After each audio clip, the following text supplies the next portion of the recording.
3,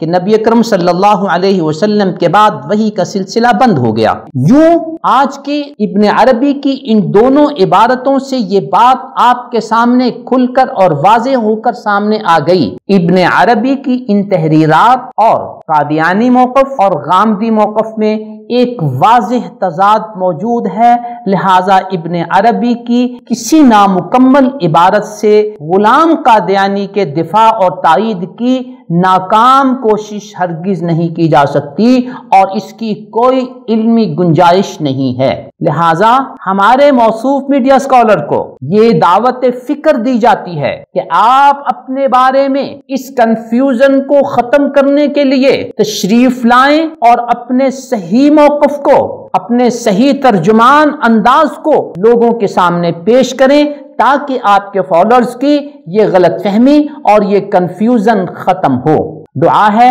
اللہ رب العزت ہمیں ختم نبوت کے عقیدے کے ساتھ وابستہ رکھے، اسی پر ہمیں موت عطا فرمائے اور ختم نبوت کے حوالے سے جو غلط فہمیاں، جو کنفیوژن پھیلائی جاتی ہیں اس سے ہمیں اور تمام سامعین و قارئین و مسلمانوں کو محفوظ رکھے انشاءاللہ تعالی۔ اگلی نشست میں ہم آپ کے سامنے یہ حقیقت واضح کریں گے کہ ختم نبوت جیسے متفقہ طے شدہ اور اجماعی عقیدے کے حوالے سے کیا ابن عربی کی تمام تحریرات پر اعتماد کیا جا سکتا ہے یا نہیں۔